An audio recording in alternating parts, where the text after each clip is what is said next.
देखिए हम लोग क्या पढ़ना है अध्याय 2, इसमें क्या है, अम्ल, क्षार एवं लवण। ठीक है, देखिए क्या कहता है। आपने पिछली कक्षाओं में अध्ययन किया होगा कि भोजन का खट्टा एवं कड़वा स्वाद भोजन में विद्यमान क्रमशः अम्ल व क्षारक के कारण होता है। यदि आपके परिवार का कोई सदस्य अत्यधिक भोजन करने के कारण अम्लीयता से पीड़ित होता है, देखिए आप ज़्यादा खाना खा लेंगे तो क्या हो जाएगा, आप अम्लीयता से क्या हो जाएंगे, पीड़ित हो जाएंगे। तो आप कौन सा उपचार सुलझाएंगे, नींबू पानी, सिरका का या बेकिंग सोडा का विलयन? समझे? अपच हो जाता है तो क्या करते हैं, किस किस चीज़ का घोल बना के पीते हैं, ये चीज़ बोल रहा है। नींबू पानी का, सिरका का या बेकिंग सोडा का विलयन का भी इस्तेमाल करेंगे। देखिए पहला पॉइंट क्या कहता है कि उपचार बताते समय आप किस गुण धर्म का ध्यान रखेंगे।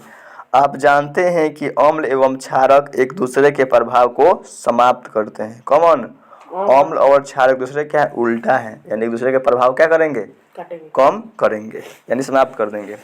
अब देखिए आपने अवश्य ही इसकी जानकारी का उपयोग किया होगा।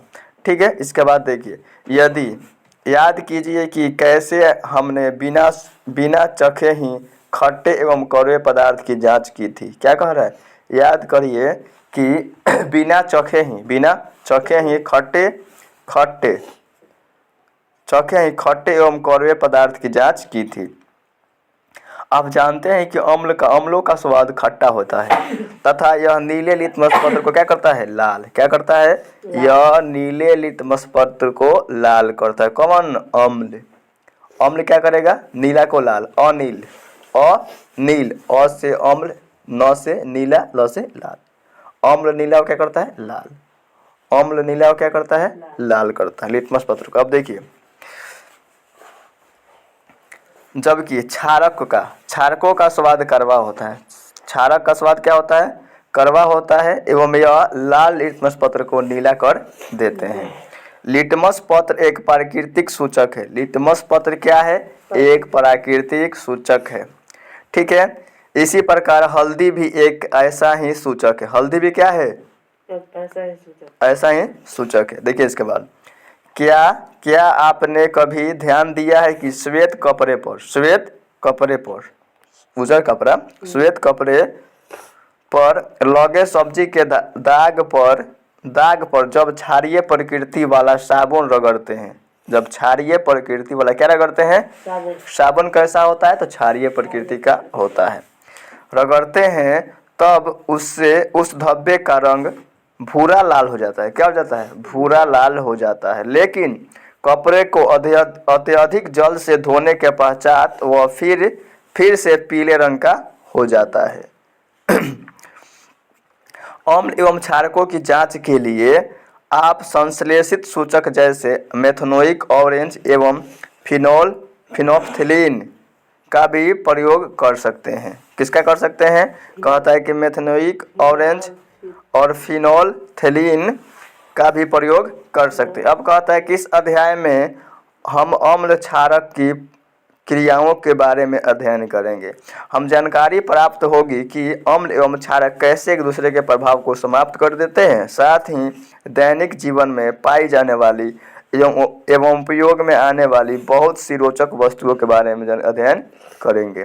ठीक, अब देखिए कह रहा है कि आप जानते हैं लिटमस बिलियन बैगनी रंग का रंजक होता है। लिटमस बिलियन का रंग कैसा होता है, तो बैगनी रंग का रंजक होता है। थैलोफाइटा समूह के लिचेन पौधे से निकाला जाता है। किससे निकाला जाता है, थैलोफाइटा समूह के लिचेन पौधे से निकाला जाता है। इसे सूचक की तरह उपयोग किया जाता है।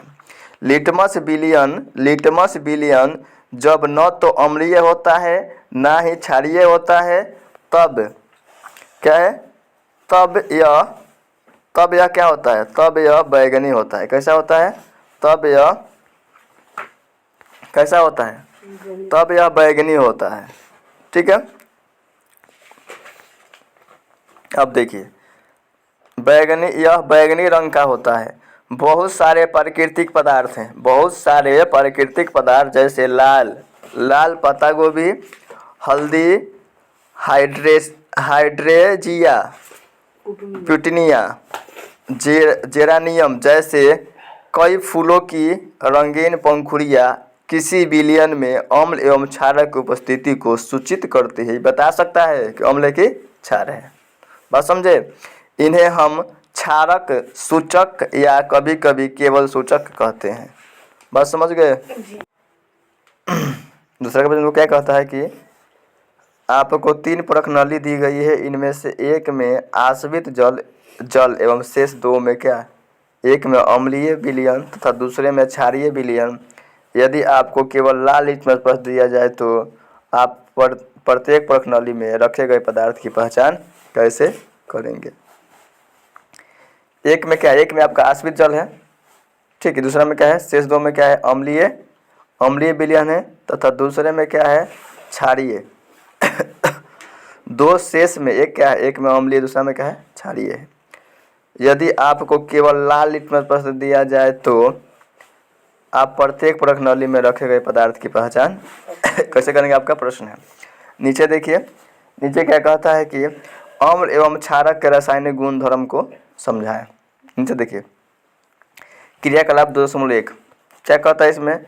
विज्ञान की प्रयोगशाला में हाइड्रोक्लोरिक अम्ल को क्या बोलते हैं? HCl। क्या बोलेंगे? HCl। उसके बाद देखिए सल्फ्यूरिक अम्ल को क्या बोलेंगे? H2SO4। दिखा?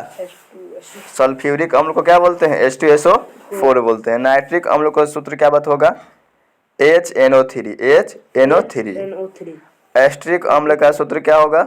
C3COOH। सोडियम हाइड्रोक्साइड को क्या बोलेंगे? NaOH। कैल्शियम हाइड्रोक्साइड को क्या बोलेंगे? CaOH2।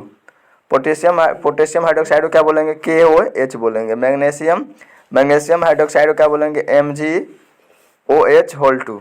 दिखा ना? अमोनियम हाइड्रोक्साइड को क्या बोलेंगे?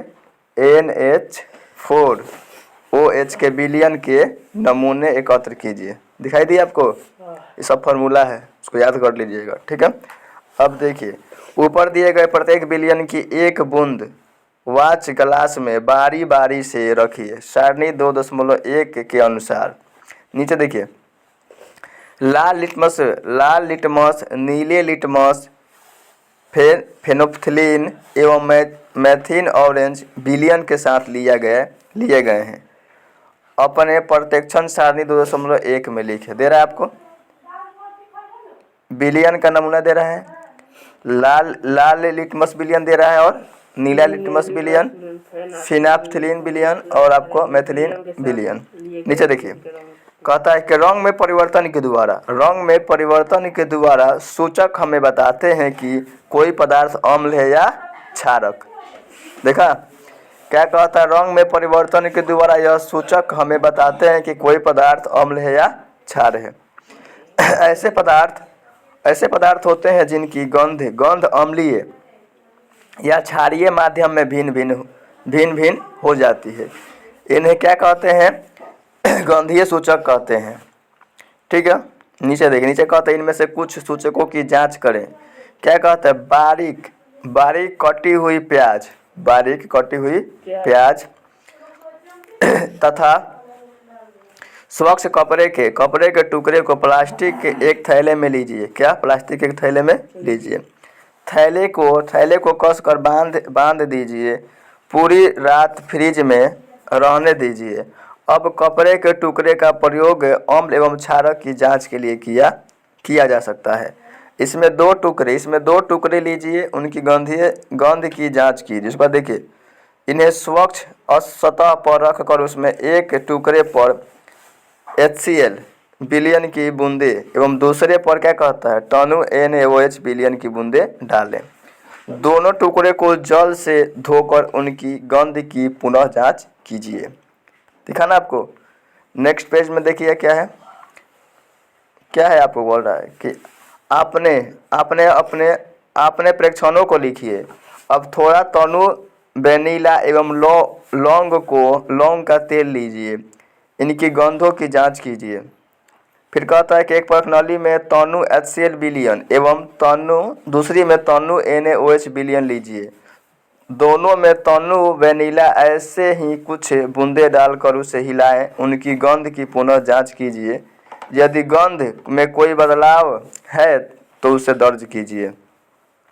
इस प्रकार तनु HCl एवं NaOH के साथ लौंग तेल की गंध में आए परिवर्तन की जांच अपने प्रेक्षण को दर्ज कीजिए। नीचे देखिए, कह रहा है कि आपके प्रेक्षण के आधार पर वेनिला, प्याज, लौंग का तेल में किसे गंधीय सूचक की तरह उपयोग किया जा सकता है।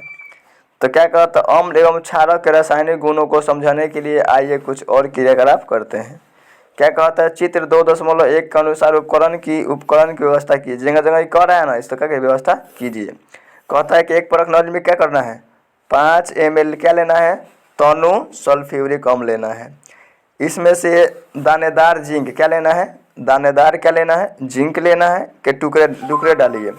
उसके बाद कहता है कि दानेदार जिंक के टुकड़े की सतह पर आप क्या देखते हैं। तो कहता है कि उत्सर्जित गैसों को साबुन के विलयन से क्या कीजिए, प्रभावित कीजिए। कहते हैं कि साबुन के विलयन में बुलबुले क्यों बनते हैं। जलती हुई मोमबत्ती को गैस वाले बुलबुले के पास ले जाएं। आप क्या परीक्षण करते हैं, आपको क्या एहसास होता है। कुछ अन्य अम्लों जैसे HCl, HNO3, C3COOH के साथ यह क्रियाकलाप तो हो रहा है। नीचे देखिए, प्रेक्षण कर रहा है, देख रहे हैं। देखिए तो क्या क्या लिया है इसमें, एगो स्टैंड लिया है, एगो। उसके बाद एक परखनली लिया है, क्या लिया है, परखनली देख रहे हैं ये वाला। उसके बाद देखिए दानेदार जिंक देखिए, जिंक इसमें डाला है, क्या डाला है आपका, जिंक डाला है, टुकड़ा डाला है, जिंक का टुकड़ा डाला है। अब इसके बाद देखिए यहाँ पर एक क्या लगाया, कॉर्क लगाया यहाँ पर, ठीक है। इसके नीचे देखिए पाइप क्या है, एक पाइप है, यहाँ पर क्या है, पानी है इसमें, है ना, साबुन का विलयन, क्या है, साबुन का घोल है। अब देखिए इसके पास क्या करेगा, जलती हुई मोमबत्ती लेके जा रहा है। तो गैस जो निकल रहा है कैसे आवाज़ कर रहा है, जो मोमबत्ती जल रहा है कैसे आवाज़ करके जल रहा है, फट फट की ध्वनि के साथ जल रहा है। हाइड्रोजन गैस का दहन हो रहा है। यहाँ तक बात क्लियर है, बस इतना ही रहने दिया जाए।